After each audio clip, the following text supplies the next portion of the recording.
Ek wil graag hê ons moet kyk na hoe jy die Here kan vertrou in tye van verandering.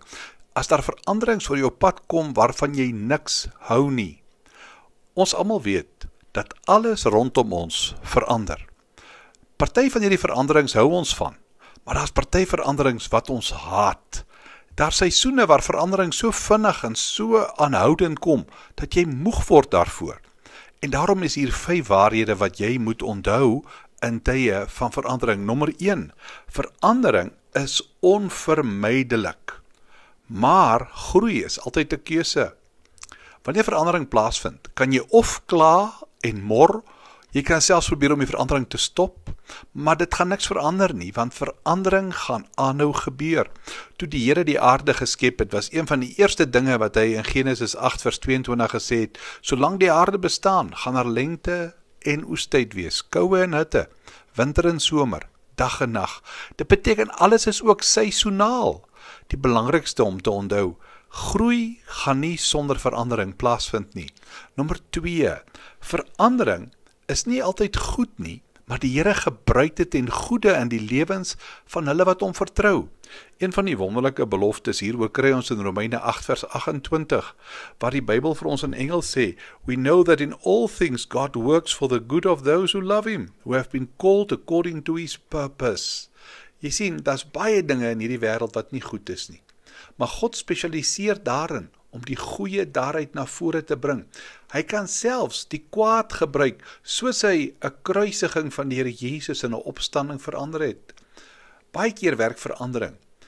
Kan ons dit verduidelik met hierdie beeld van koekbak. Die verskillende bestanddele wat jy in 'n koek sit, smaak glad nie lekker nie. Maar as jy alles saamheng en dit dan in die oond sit, dan is dit 'n heerlike produk. Die belangrikste woord wat ons hier kry is daardie woord all things. Deur laat alle dinge ten goeie meewerk.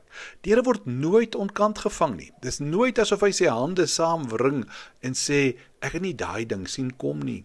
Die derde saak oor verandering is dat die Here se bedoeling met omstandighede is om my daardeur te vorm om meer soos die Here Jesus te word. Kyk net hoe sê vers 29 hier, we are predestined to be conformed to the image of his son.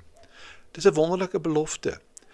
Die Here wil slegte en goeie dinge gebruik, verandering gebruik, om sy doel met jou te bereik, om jou soos Jesus te laat word.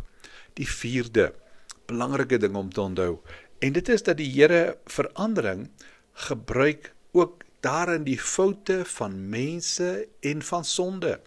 Onthou jy nog die verhaal van Josef? Hoe dat Josef sy eie broers hom verkoop het, Egipte toe. Dit was asof alles in die eerste 40 jaar van sy lewe net verkeerd geloop het. Maar die Here het vir Josef daar geplaas waar hy hom wou hê, en hy het sy hart voorberei vir wat daarna vir hom sou gewag het. Weet jy, Josef sê uiteindelik in Genesis 50 vers 20 vir sy broers, julle wou my kwaad aandoen, maar die Here het daarmee die wonderlike goeie bereik. 'n Laaste ding wat ek vir jou wil sê oor verandering, en dit is dat elke verandering is altyd 'n toets van my geloof. 1 Petrus 1 vers 7 sê, die doel van hierdie probleme is om jou geloof te toets, soos vuur goud toets. Nou wonder ek, wat is die uitdaging vir jou vandag? Wat is dit wat jy haat, wat jy wens jy kan vanaf weghardloop? Die Here wil hê jy moet die risiko neem vandag, want daarmee gaan jy wys dat jy hom vertrou. Kom ons bid saam. Here, dankie vir die uitdagings voor ons vandag. Help vir ons om op te hou, om teen die stroom te beklei, maar om saam met die stroom te gaan in Jesus naam. Amen.